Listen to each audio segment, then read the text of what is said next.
Hey guys welcome back to आम YouTube channel रे आज आम डिस्कसन करवा +3 second year third semester sorry fourth semester उद्दिष्ट मेजर फेवर 9 वेस्टर्न पॉलिटिकल थर्ड 2 इंपोर्टाट यूनिट 2 इंपोर्टाट क्वेश्चन गुड़िक आम आलोचना करुँ 8 मार्क विशिष्ट देख क्वेश्चन अच्छी राजनीतिक प्राधान्य उपर ग्राम्स्की मतामत डिस्कसन कर बा आलोचना कर discuss the view of the Gramsci on political hegemony या उपर आम डिस्कसन करवा उत्तर लिखा राजनीतिक प्राधान्य एवं बा आधिपत्यर तीनोटी पृथक उपादान हेले जमीक व्यवस्थापक कार्यात्मक एवं क्षेत्राधिकार ग्राम्स्की कहते या क्षमतार तीनोटी पृथक उपादान अटे। ग्राम्स्की या परवर्ती समय राजनीतिक समाज कहते या स्पष्ट करे जे या स्पष्ट जे या ता ही हेउची राजनीतिक आधिपत्यर उपादान गोटे व्यवस्था जदि न्यायर छाप सर्वसाधारण कार्यर दृढ़ एवं दक्ष कार्यकारिता अर्थनीति प्रति राष्ट्र सफल परिचालन हस्तक्षेप और दक्ष संसदीय व्यवस्था परिचालित हुए तेज से राष्ट्र राजनीतिक प्राधान्य अप्रतिष्ठित होता है।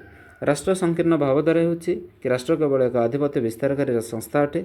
ग्राम्स्की हेगेल को राजनीतिक भावधारा को पुनर्विचार कर परामर्श देते जे राजनीतिक दल विभिन्न संघ राष्ट्र स्वतंत्र उपादान अटंती।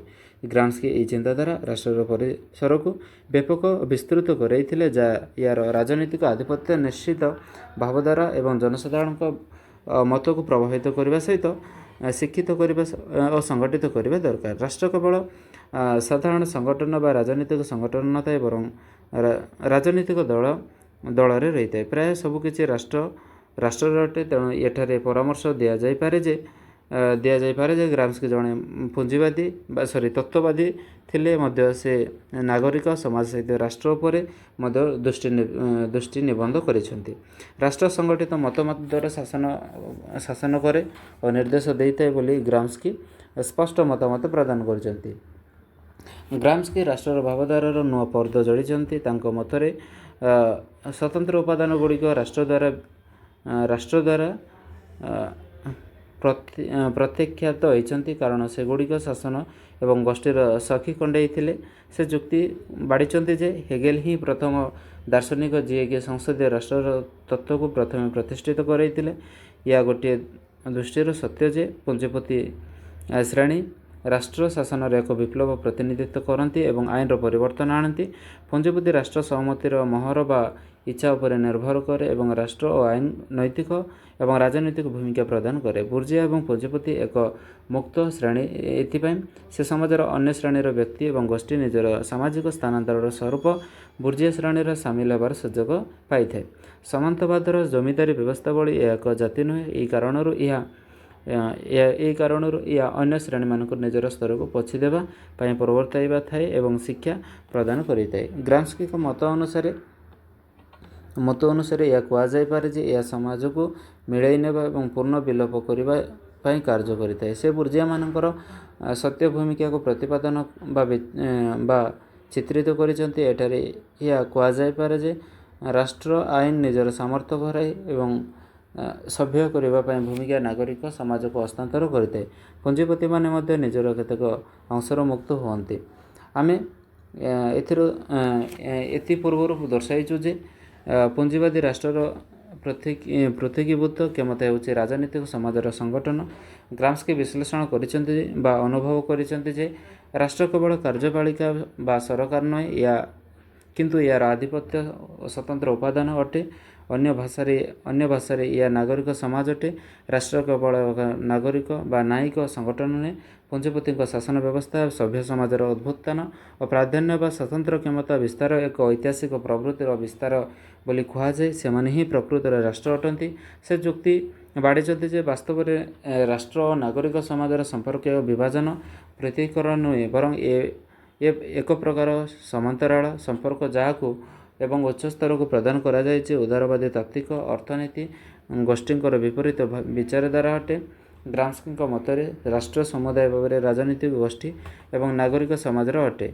अन्य भाषा राष्ट्र ही शक्ति बलर क्षमता द्वारा बलियान होइछि। तेणु राष्ट्र को केवल एक जोगुआली कहवा भावधारा या कार्यकारी कर प्रतिनिधि कहवा द्वंद्व सृष्टि करिताए। गोटे नागरिक समाजर लक्षण राष्ट्र साधारण राष्ट्र भावधारा स्थानित होता है।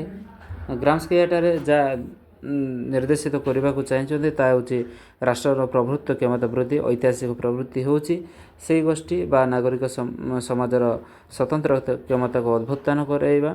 ଏହା ହିଁ ରାଷ୍ଟ୍ରର ପ୍ରକୃତ ପରିଭାଷା ଅଟେ। ଶାସକ ଗୋଷ୍ଠୀ ହାତରେ କୌଣସି କ୍ଷମତା ଗୋଷ୍ଠୀ ହାତରେ ରାଷ୍ଟ୍ର ସମସ୍ତର ଆନୁଷ୍ଠାନିକ କ୍ଷମତାକୁ ପ୍ରଦାନ କରିଥାଏ। ସ୍ୱତନ୍ତ୍ର କ୍ଷମତାଗୁଡ଼ିକ ରାଜନୈତିକ ସମାଜ ତରଫରୁ ବା ରାଜନୈତିକ ସମାଜ ନାଗରିକ ସମାଜର ହସ୍ତାନ୍ତର କରିଥାଏ। ବୁର୍ଜୋଆ ରାଷ୍ଟ୍ରର ସୀମାରେଖ ଚିହ୍ନିତ କରିବା ହେତୁ ସହଜ ବ୍ୟାପାର ନୁହେଁ। ଆଧିପତ୍ୟ ଗଣତନ୍ତ୍ର ହେଜିମନି ଆଣ୍ଡ ଡେମୋକ୍ରାସି। ଗ୍ରାମ୍ସ୍କି ଗଣତନ୍ତ୍ରକୁ ବୁଝିବାକୁ ଯାଇ କହିଛନ୍ତି, ଅତୀତର ବୈପ୍ଳବିକ ଭାବଧାରା ଯେତେବେଳେ ଶେଷ ହୁଏ ଏବଂ ଗୋଟିଏ ଗୋଷ୍ଠୀର ଆଧିପତ୍ୟ ବିସ୍ତାର ହୋଇଥାଏ ସେତେବେଳେ ବାସ୍ତବ ଗଣତନ୍ତ୍ର ପ୍ରତିଷ୍ଠା ହୁଏ। ଗ୍ରାମ୍ସ୍କିଙ୍କ ଭାଷାରେ ଏହି ଅବକାଶ ଗଣତନ୍ତ୍ର ପ୍ରତିଷ୍ଠା ଏବଂ କାର୍ଯ୍ୟକାରିତାର ପୂର୍ବସୂଚୀ ବା ସର୍ତ୍ତ ଅଟେ। ଲେନିନ୍ଙ୍କ ସହିତ ଗଣତନ୍ତ୍ର ସମ୍ପର୍କରେ ସେ ଦୁଇଟି ଯୁକ୍ତିର ଅଂଶଗ୍ରହଣ କରିଛନ୍ତି। ସେଥିରେ ବିଚଳିତ ହେବା ବା ପ୍ରମାଣ ଅନ୍ୟ ଯେଉଁଠି ଦୃଷ୍ଟିଗୋଚର ହୋଇନାହିଁ। ପ୍ରଥମେ ପୁଞ୍ଜିବାଦୀ ସମାଜର ସେତେବେଳେ ସମ୍ଭବ ଯେତେବେଳେ ଶକ୍ତିର ବିବାଦ ମୁଖ୍ୟତଃ ଶ୍ରମିକ ଶ୍ରେଣୀ ଏବଂ ଶାସନ ଗୋଷ୍ଠୀ ମୌଳିକ ସ୍ତମ୍ଭକୁ ଆହ୍ୱାନ ଦେଇ ନାହାନ୍ତି ଏବଂ ବ୍ୟକ୍ତିଗତ ସମ୍ପତ୍ତିର ବିରୋଧରେ ସ୍ୱର ଉତ୍ତୋଳନ କରିନାହାନ୍ତି। ଗ୍ରାମ୍ସ୍କିଙ୍କ ମତରେ ବା ତାଙ୍କର ଦୃଷ୍ଟିକୋଣରୁ ଗଣତାନ୍ତ୍ରିକ ଉପାୟ ସମାଜବାଦ ପ୍ରତିଷ୍ଠାର କୌଣସି ପଥ ଦେଖାଯାଉନାହିଁ। ଦ୍ୱିତୀୟରେ ବାସ୍ତବ ଗଣତନ୍ତ୍ର ରାଷ୍ଟ୍ରର ବିରୋଧୀ, କାରଣ ରାଷ୍ଟ୍ରୀୟ କ୍ଷମତା ଲୋକମାନଙ୍କ ହାତରେ ଶାସନ ଉଲ୍ଲଙ୍ଘନ କରେ। ସମାଜର ଆମୂଳଚୂଳ ଗଣତାନ୍ତ୍ରିକ ଗ୍ରାମ୍ସ୍କିଙ୍କ ଲକ୍ଷ୍ୟ ଅଟେ, କିନ୍ତୁ ଏହା ପ୍ରାପ୍ତ ହେବା ପାଇଁ ଗଣତନ୍ତ୍ର ଏକ ବାସ୍ତବ ମାଧ୍ୟମ ନୁହେଁ। ତାଙ୍କ ପାଇଁ ପ୍ରିଜନ୍ ଅଫ୍ ନୋଟବୁକ୍ ମୁଖ୍ୟ ବିଷୟ ହେଉଛି ହିଂସା ଏବଂ ବୈପ୍ଳବିକ ଆନ୍ଦୋଳନ ଏବଂ ଶକ୍ତିର ପ୍ରୟୋଗ ଅସହମତି ମଧ୍ୟରେ ଏକ ଅନ୍ତରଙ୍ଗ ସମ୍ପର୍କ ସ୍ଥାପନ କରାଇବା ଦରକାର। ଗ୍ରାମ୍ସ୍କିଙ୍କ ଲକ୍ଷ୍ୟ ହେଉଛି ସମସ୍ତଙ୍କ ମଧ୍ୟରେ ଏକ ସମ୍ପର୍କର ତତ୍ତ୍ୱ ଗଠନ, ଯାହା ଦ୍ୱିତୀୟ ଓ ତୃତୀୟ ଆନ୍ତର୍ଜାତୀୟ ଲେନିନବାଦ ବା ସାମାଜିକ ଗଣତାନ୍ତ୍ରିକ ମଧ୍ୟରେ ଏକ ବିଭାଜନ ସୂତ୍ରପାତ କରାଇବା। ସେ ଯୁକ୍ତି ବାଢ଼ିଛନ୍ତି ଯେ ଶକ୍ତି ଏବଂ ମତାମତ ବା ସହମତିକୁ ବୁଝିବା ପାଇଁ ଅସଫଳ ହେବାକୁ ପାଶ୍ଚାତ୍ୟର କୌଣସି ବିଷୟରେ ସିଦ୍ଧାନ୍ତ ନେବା ଅଚଳ ସ୍ଥିତି ଉପୁଜିବା ଏବଂ ପ୍ରାଚ୍ୟରେ ଷ୍ଟାଲିନବାଦ ଅବକ୍ଷୟ ହୋଇଛି। ଗ୍ରାମ୍ସ୍କିଙ୍କ ଏହି ଲକ୍ଷ୍ୟ ପହଞ୍ଚିବା ପାଇଁ ମାର୍ଗଦର୍ଶନ କରିବାକୁ ଯାଇ କହିଛନ୍ତି ଯେ ରାଜନୈତିକ କୌଶଳ ପରିସ୍ଥିତି ମଧ୍ୟରେ ଏକ ଉତ୍ତମ ତାଳମେଳ ରହିବା ଉଚିତ। ଏହି ବ୍ୟବସ୍ଥାରେ ସେମାନେ କାର୍ଯ୍ୟକାରିତା ସହିତ ତାଙ୍କର ଲକ୍ଷ୍ୟକୁ ପୂରଣ କରିବା ପାଇଁ ଅନ୍ୟମାନଙ୍କୁ ପ୍ରବର୍ତ୍ତାଇବା ଆବଶ୍ୟକ। ଏଠାରେ ସବୁଠାରୁ ଗୁରୁତ୍ୱପୂର୍ଣ୍ଣ ସ୍ଥିତି ହେଉଛି ଏକ ସ୍ୱତନ୍ତ୍ର ରାଜନୈତିକ ଘଟଣାବଳୀ ମିଳନ କରାଇବା ଆନ୍ଦୋଳନକୁ କାର୍ଯ୍ୟକାରୀ କରାଇବା ଦରକାର। ଗୋଟିଏ ସାଧାରଣ ରାଜନୈତିକ ଅବସ୍ଥା ବୈପ୍ଳବିକ ରାଜନୈତିକ ଅବସ୍ଥା ମଧ୍ୟରେ ଏକ ମୌଳିକ ପାର୍ଥକ୍ୟ ଚିତ୍ରିତ କରି ଗ୍ରାମ୍ସ୍କି କହିଛନ୍ତି, ରାଜନୈତିକ ଆନ୍ଦୋଳନ ନେତୃତ୍ୱ ନେଉଥିବା ବ୍ୟକ୍ତିଙ୍କର ଏକ ଅତି ଭୟଙ୍କର ଭୁଲ ହେଉଛି ସେମାନେ ସାଧାରଣ ସ୍ଥିତି ଏବଂ ବିପ୍ଳବ ସହିତ ସେମାନେ ରଣକୌଶଳ ଅବଲମ୍ବନ କରନ୍ତି। ଏହି ଜୈବ ସଙ୍କଟର ଦୁଇଟି ଲକ୍ଷଣ ରହିଛି। ପ୍ରଥମେ ସେମାନେ ରାଷ୍ଟ୍ରର ଶ୍ରେଣୀ ପ୍ରକୃତି ପରିଦର୍ଶନ କରନ୍ତି, ଯାହା ସାଧାରଣ ରାଜନୈତିକ ପରିସ୍ଥିତି ସମୟରେ ଲୁଚି ଯାଇଥାଏ। ଦ୍ୱିତୀୟର ଜୀବ ସଙ୍କଟର ଫଳାଫଳ ସାମାଜିକ ଶକ୍ତିଗୁଡ଼ିକ ପ୍ରଭାବିତ କରିବା ଉପରେ ନିର୍ଭର କରେ, ଯେଉଁମାନେ କି ପୁଞ୍ଜିବାଦର ମୂଳ ସାମାଜିକ ଗୋଷ୍ଠୀର ବାହାରେ କରିଥାନ୍ତି ଏବଂ ସେମାନେ ହେଲେ ଶ୍ରମିକ ଏବଂ ଉତ୍ପାଦକ ମାଧ୍ୟମରେ ମାଲିକମାନେ। ସାଧାରଣ ପରିସ୍ଥିତି ସମୟରେ ରାଷ୍ଟ୍ରୀୟ କ୍ଷମତା ଏକ ଆଲସ୍ୟ ବିଷୟ ନୁହେଁ, ଏହା ବିପରୀତ ଲକ୍ଷ୍ୟ। ରାଜନୈତିକ ସଂଗ୍ରାମଗୁଡ଼ିକର ସରକାରୀ କଳ ଉପରେ ନିଜର ଦୃଷ୍ଟି ନିକ୍ଷେପ କରନ୍ତି। ସେମାନେ କିଏ ରାଷ୍ଟ୍ରର ପରିସ୍ଥିତି କିପରି ପରିଚାଳିତ ହେବ ବୋଲି ସମ୍ପୃକ୍ତ ରହିଛି। ରାଷ୍ଟ୍ର ପରିଚାଳନା ଉପରେ ନିର୍ବାଚନ ଏବଂ ସଂସଦ ଦ୍ୱାରା ସଂଗ୍ରାମ ପଡ଼ିଥାଏ। ତାହାକୁ ଗ୍ରାମ୍ସ୍କି ଏକ ଆଇନଗତ ଅଞ୍ଚଳ ବୋଲି କହିଛନ୍ତି, କାରଣ ଏହା ଶକ୍ତି ଏବଂ ଆଇନ ମଧ୍ୟରେ ଏକ ସନ୍ତୁଳନ ରକ୍ଷା କରେ। ଏହି ଦୃଷ୍ଟିକୋଣରୁ ରାଜନୀତି ଗୋଟିଏ ବୃହତ୍ ଗୋଷ୍ଠୀର ସ୍ୱାର୍ଥକୁ ଅବହେଳା କରେ ନାହିଁ ଏବଂ କୌଣସି ପ୍ରଶ୍ନ ସୃଷ୍ଟି କରେ ନାହିଁ। ଗ୍ରାମ୍ସ୍କିଙ୍କ ମତରେ ରାଜନୀତିର ପ୍ରକୃତ ସର୍ବୋପରି ଏକ ଜୈବ ସଙ୍କଟ ଏହାର ଅନୁପସ୍ଥିତି ଉପରେ ନିର୍ଭର କରେ। ଶାସକ ଦଳ ଯେତେବେଳେ ସ୍ଥିର ବା ଦୃଢ଼ ସେତେବେଳେ ରାଜନୀତି ଜନମତ ଉପରେ ପ୍ରତିଫଳିତ ବୋଲି କୁହାଯାଏ। ଜୈବ ସଙ୍କଟର ସମୟ ରାଜନୈତିକ ଆନ୍ଦୋଳନ ଦୃଷ୍ଟିଭଙ୍ଗୀ ବଦଳିଯାଏ ଏବଂ ରାଜନୀତି ଶକ୍ତି ଅନୁସାରେ ପରିଚାଳିତ ହୁଏ। ଦେଖ ଥାର୍ଡ଼ରେ ହେଉଛି ଆଧିପତ୍ୟ ଓ ରଣକୌଶଳ ହେଜିମନି ଆଣ୍ଡ ଷ୍ଟ୍ରାଟେଜି। ଗ୍ରାମ୍ସ୍କିଙ୍କ ବୈପ୍ଳବିକ ରଣକୌଶଳ ଏବଂ ରଣକୌଶଳ ଯୋଜନା ହେଉଛି ସ୍ଥାୟୀ ବୈପ୍ଳବିକ ଉପରେ ନୀତି ଉପରେ ଆଲୋଚନା କରିବା। ବିଂଶ ଶତାବ୍ଦୀର ଏହି ରଣକୌଶଳ ମୁଖ୍ୟତଃ ମାଓବାଦୀ ବିପ୍ଳବର ଅବଲମ୍ବନ କରାଯାଇଥିଲା। ସେମାନଙ୍କର ମତ ଥିଲା ବୁର୍ଜୋଆ ଓ ପୁଞ୍ଜିବାଦୀ ନିଜେ ନିଜର ପୂର୍ଣ୍ଣ ବୈପ୍ଳବିକ ଶକ୍ତି ପାଇଁ ସମର୍ଥ ବା ପ୍ରଚୁର ନୁହନ୍ତି। ତେଣୁ ଏହି କାରଣରୁ ଶ୍ରମିକ ଶ୍ରେଣୀ ବୁର୍ଜିଆ ବିପ୍ଳବକୁ ବୁର୍ଜିଆ ଶ୍ରେଣୀ ତରଫରୁ ଶେଷ କରିବା ଦରକାର। ଏହାର ପରବର୍ତ୍ତୀ ପର୍ଯ୍ୟାୟ ଏକ ଶୁଦ୍ଧ ସାମାଜିକ ସଂଗ୍ରାମର ବିକାଶ ହୋଇପାରିବ। ଗ୍ରାମ୍ସ୍କି ଅନୁଶୀଳନ କରିଥିଲେ ଯେ ସ୍ଥାୟୀ ବିପ୍ଳବ ବା ରଣକୌଶଳ ହିସାବରେ 1848 ମସିହା ପର୍ଯ୍ୟନ୍ତ ପ୍ରଚଳିତ ହୋଇଥିଲା। ଏହି ସମୟରେ ପରଠାରୁ ଆଧୁନିକ ରାଜନୈତିକ ପରିସ୍ଥିତି ପରିବର୍ତ୍ତନ ଆସିଲା। ଯେହେତୁ ରାଷ୍ଟ୍ରୀୟ ସଂଗଠନର ଜଟିଳ ବ୍ୟବସ୍ଥା ଆରମ୍ଭ ହେଲା, ରାଜନୈତିକ ଦଳ, ସଂଘ ଏବଂ ସର୍ବସାଧାରଣ ସଂଗଠନ ଦ୍ୱାରା ସମାଜ ଅଧିକରୁ ଅଧିକ ସଂଗଠିତ ହେଲା। ସର୍ବସାଧାରଣ ଅମଳତନ୍ତ୍ର, ଘରୋଇ ଅମଳତନ୍ତ୍ର ଉଦ୍ଭୂତ ହୋଇ ଘଟିଲା। ଗ୍ରାମ୍ସ୍କିଙ୍କ ମତରେ ରାଜନୈତିକ ଦଳ ଏବଂ ଅର୍ଥନୈତିକ ସଂଗଠନ, ଯେଉଁମାନେ କି ଗବେଷଣା, ନିୟନ୍ତ୍ରଣ ଏବଂ ତଥ୍ୟ ପ୍ରଦାନକାରୀ ସଂସ୍ଥା ଥିଲେ, ସେମାନେ ପୋଲିସ ଏବଂ ରାଜନୈତିକ କାର୍ଯ୍ୟ କରିଥିଲେ। ଆଧୁନିକ ରାଜନୀତି ଦ୍ୱାରା ଦଳର କର୍ମୀ ଏବଂ ସଦସ୍ୟଗଣ ସହଜରେ କିଣା ହୋଇପାରିବେ। ରାଷ୍ଟ୍ରର ଏହି ସାଂଗଠନିକ ସ୍ତର ଯୋଗୁଁ ସ୍ଥାୟୀ ବିପ୍ଳବ ବଦଳରେ ସଭ୍ୟ ଆଧିପତ୍ୟ ବା ସିଭିଲ ହେଜିମନି ବ୍ୟବହାର କରାଯାଇଛି। ଶ୍ରମିକ ଏବଂ ସମାଜବାଦୀ ବିପ୍ଳବୀମାନେ ସ୍ଥାୟୀ ବିପ୍ଳବର ପରିବର୍ତ୍ତନ ଆଦ୍ୟ କଥା ଅନୁଭବ କରିପାରନ୍ତି ନାହିଁ। ଏହା କେବଳ ସଭ୍ୟ ଆଧିପତ୍ୟମାନଙ୍କ ଦ୍ୱାରା ଅନୁଭବ କରାଯାଇପାରେ। ଏହାକୁ ଅନ୍ୟ ଅର୍ଥରେ କହିଲେ ଗ୍ରାମ୍ସ୍କିଙ୍କ ଯୁକ୍ତି ହେଲା ଯେ 1848 ମସିହା ପରେ ବାସ୍ତବ ବା ଗ୍ରହଣୀୟ ରଣକୌଶଳ ହେଉଛି ରାଜନୈତିକ କ୍ଷମତା ବଦଳରେ ସଭ୍ୟ ଆଧିପତ୍ୟ ବା ସିଭିଲ ହେଜିମନି ଆପଣାଇବାକୁ ଅଟେ। ପୂର୍ବ ସ୍ଥିତି ବା ଅତୀତର ସ୍ଥିତି ଅପେକ୍ଷା ରାଷ୍ଟ୍ର ବର୍ତ୍ତମାନ ଆଧିପତ୍ୟ ଉପରେ ନିର୍ଭର କରୁଛି। ତେଣୁ ଏହା ରାଷ୍ଟ୍ରର ସ୍ୱତନ୍ତ୍ର ସଂଗଠନ ନାଗରିକ ସମାଜ ହିଁ କେବଳ ପ୍ରଦାନ କରିପାରିବ। 1799 ମସିହାରୁ ଆରମ୍ଭ କରି 1848 ମସିହା ପର୍ଯ୍ୟନ୍ତ ସମସ୍ତ ଏକ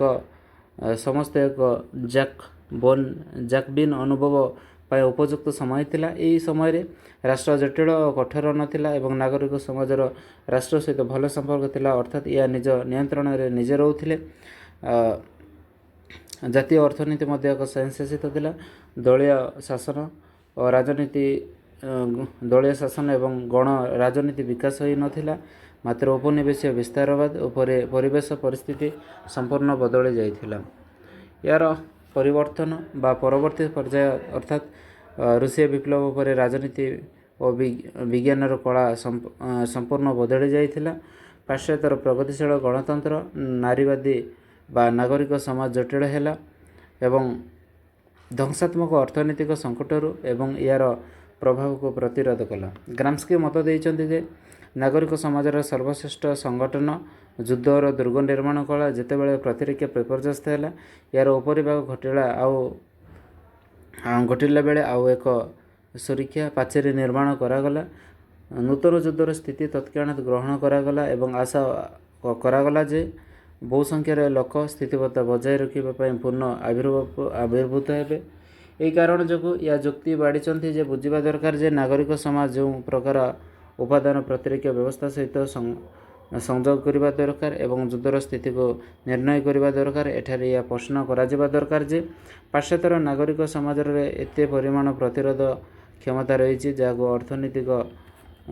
ଅର୍ଥନୈତିକ ସଙ୍କଟର ଧ୍ୱଂସାତ୍ମକ ଶକ୍ତି ବିରୋଧରେ ପ୍ରୟୋଗ କରାଯାଇପାରିବ। ତେଣୁ ଗ୍ରାମ୍ସ୍କି ପୁରୁଣା ଶବ୍ଦର ଆଧାର ବଦଳରେ ନୂତନ ରଣକୌଶଳ ତିଆରି କରିବା ଆରମ୍ଭ କରିଛନ୍ତି। ସେ ଯାହା ମନେ କରିଛନ୍ତି ତାହା ହେଲା ସମାଜ ବା ରାଷ୍ଟ୍ରରେ ବିକଶିତ ଓ ବିବିଧ ଅଟନ୍ତି, ତେଣୁ ବୈପ୍ଳବିକ ଆକ୍ରମଣ ବିରୋଧରେ ସେମାନେ ଅଧିକ ଶକ୍ତିଶାଳୀ ଅଟନ୍ତି। ଏହା ଏକ ସାତମୁଣ୍ଡିଆ ରାକ୍ଷସ ଅଟେ। ଆଧୁନିକ ରାଷ୍ଟ୍ରଗୁଡ଼ିକର ରୁଷିଆ ରାଜତନ୍ତ୍ର ଭଳି ନୁହନ୍ତି, ଯେଉଁଠାରେ କ୍ଷମତା ସହଜରେ ନେଇ ଆସିବ। ଗ୍ରାମ୍ସ୍କି ଏକ ବାସ୍ତବତାକୁ ଉପେକ୍ଷା କରି କହିଛନ୍ତି ଅରାଜକ ଓ କେନ୍ଦ୍ରୀୟ ସଂଗଠନ ରାଷ୍ଟ୍ରଗୁଡ଼ିକ ଯେଉଁମାନେ ଅଣସ୍ୱୀକୃତ ପ୍ରାପ୍ତ ସଂଗଠନ ଓ କର୍ମୀମାନଙ୍କୁ ସ୍ଥାନ ଦେବେ ବା ଜାଗା ଛାଡ଼ିଦେବେ, ଏହା ଭାବିବା ଭୁଲ ଅଟେ। ତେଣୁ ସେମାନଙ୍କୁ ବୈପ୍ଳବିକ ଆକ୍ରମଣ କରିବା ପାଇଁ ଅଧିକ ପ୍ରସ୍ତୁତି ଦରକାର। ଗୋଟିଏ ବିକଶିତ ପୁଞ୍ଜିବାଦୀ ନାଗରିକ ସମାଜର ଅନୁପସ୍ଥିତି, ଯେଉଁଠାରେ କମ୍ ସାମାଜିକ ରାଜନୈତିକ ସ୍ୱତନ୍ତ୍ରତା ଥାଏ, ସେଠାରେ ବୈପ୍ଳବିକ ସମାଜବାଦୀ ରାଜନୀତି ପାଇଁ ଏକ ବିରାଟ ପ୍ରତିବନ୍ଧକ ଛିଡ଼ା ହୋଇଥାଏ। ଏ ପ୍ରକାର ପରିସ୍ଥିତିରେ ବୈପ୍ଳବିକ ଶକ୍ତିର ମୁଖ୍ୟ ଭାଗ ଦମନମୂଳକ କାର୍ଯ୍ୟ ବିନିଯୋଗ କରାଯାଏ। ସଂଗ୍ରାମର ଶୈଳୀ, ଆଦର୍ଶ ଏବଂ ରାଜନୀତିକ ଅର୍ଥନୀତି ଏବଂ ଅଧିକ ଭାବ ଅସ୍ତ୍ରଶସ୍ତ୍ରର ପ୍ରୟୋଗ ରାଷ୍ଟ୍ରକୁ ଦମନ କରିବାକୁ ରୋକିଥାଏ। ଏହା ଥିଲା 5 ନମ୍ବର ଲଙ୍ଗ୍ କୋଶ୍ଚିନ୍। ପରବର୍ତ୍ତୀ ସମୟରେ ଆମେ 6 ନମ୍ବର ବା ଆଭର ମାସ ହାଭେର ମାସଙ୍କ ଉପରେ ଯେତେ ସବୁ 8 ମାର୍କ ବିଶିଷ୍ଟ କୋଶ୍ଚିନ୍ ଆନ୍ସର୍ ଅଛି ତା ଆମେ ଡିସ୍କସନ୍ କରିବା। ରହିଲି, ଧନ୍ୟବାଦ, ଜୟ ଜଗନ୍ନାଥ।